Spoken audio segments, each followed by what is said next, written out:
qualidades ou o perfil ideal de um candidato? Sabemos que nem sempre é fácil encontrar o candidato ideal, aquele que corresponda 100% a tudo que a gente espera.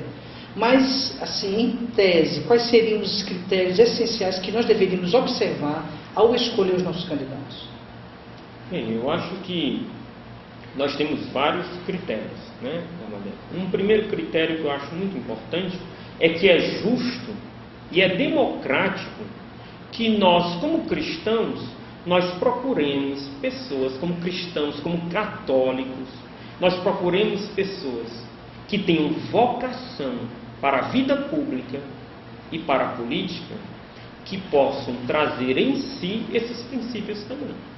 E que possam nos representar a partir dos princípios cristãos e católicos, seja no parlamento, seja no poder executivo, ou seja, no governo, no Estado, na presidência ou no Senado, ou seja, como deputado estadual e como deputado federal, que são as candidaturas que estão postas para esse momento. Então, é justo e é até um dever de nós, como cristãos, nós escolhermos pessoas no meio dos cristãos, no meio dos católicos, pessoas que tenham coerência de vida e que tenham uma trajetória que nos dê a segurança.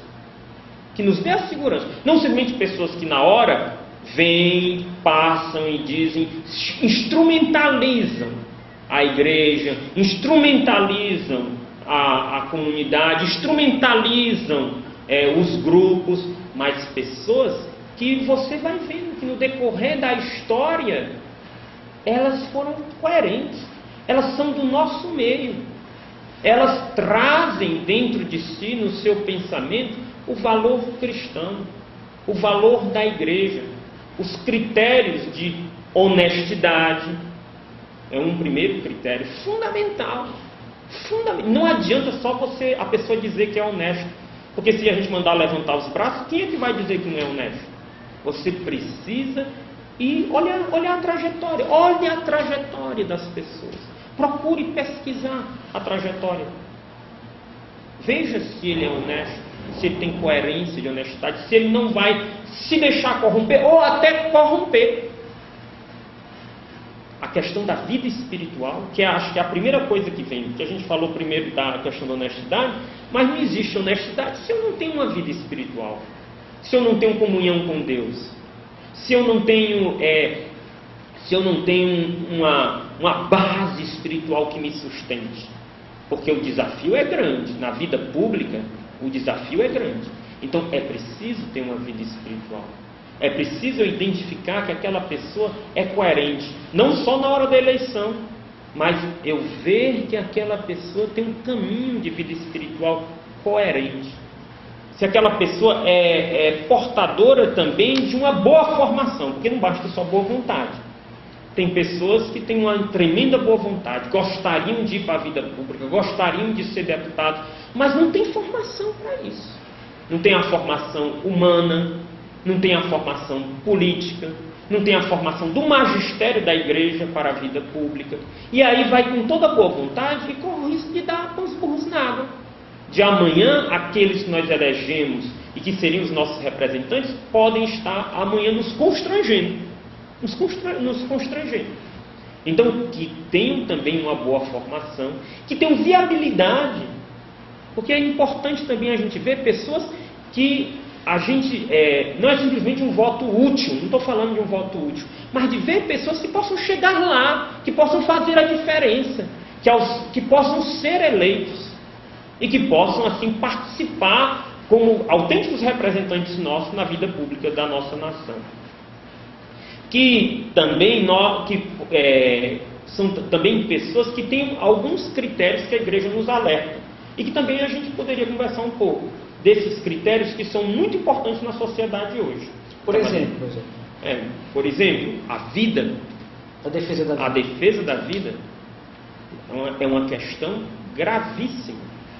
Nós vivemos hoje no Parlamento Federal, para candidato a deputado federal, que é o campo, eu acho que é um dos campos onde mais a questão se coloca, e também nos parlamentos, né, deputado estadual, deputado federal, essa questão da vida, ela é muito séria. Porque hoje, vez ou outra, está tramitando um projeto contra a vida, seja o aborto, seja alargar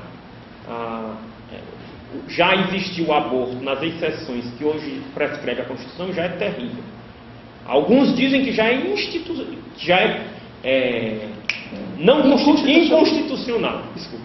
Alguns já dizem que é inconstitucional, porque um dos primeiros princípios, uma das primeiras cláusulas pétreas da nossa Constituição é defender a vida desde o seu início. Então, é uma incoerência até existir qualquer lei que permita atentar contra a vida a partir do momento da fecundação, onde o ser humano já está pleno, já está completo, já é aquela pessoa. É só uma questão de tempo. Um mês, a mesma pessoa, só amadurecer 2 meses, 10 anos, 20 anos, 80 anos, é a mesma pessoa. É a mesma pessoa. Então, o aborto, dê atenção. Um candidato que não torne clara a sua posição em relação à vida, não vote nele. Pesquise. Veja se ele é a favor da vida. E não é só a questão do aborto, é a questão também das pesquisas de células embrionárias, porque não é simplesmente pesquisa de células tronco, porque as células tronco elas podem ser tiradas de um adulto.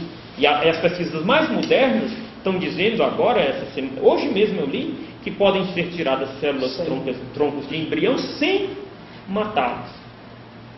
Então, pesquisas de células tronco embrionárias que colocam, que são abortivas, não nos interessa se estão... não, mas chegam, né? O embrião está congelado lá. Mas erros não justificam outros. Já foi errado em nome de um desejo egoísta de ter um filho e congelar 30. Agora, além de congelar, vamos matar para curar o filho que a gente teve. É um egoísmo sem fim e que põe em risco a sociedade. Você mesmo, que começa por aí, e mais na frente vai estar, vamos eliminar os que são bons e os que não são bons, os que são saudáveis e os que não são saudáveis. Depois vamos eliminar aqueles que têm força de trabalho e que não têm força de trabalho. Vamos eliminar os velhos, os idosos, que são peso para a sociedade, para a previdência. E aí entra a eutanásia. Que a eutanásia é exatamente isso, é um raciocínio puramente egoístico e um raciocínio puramente econômico.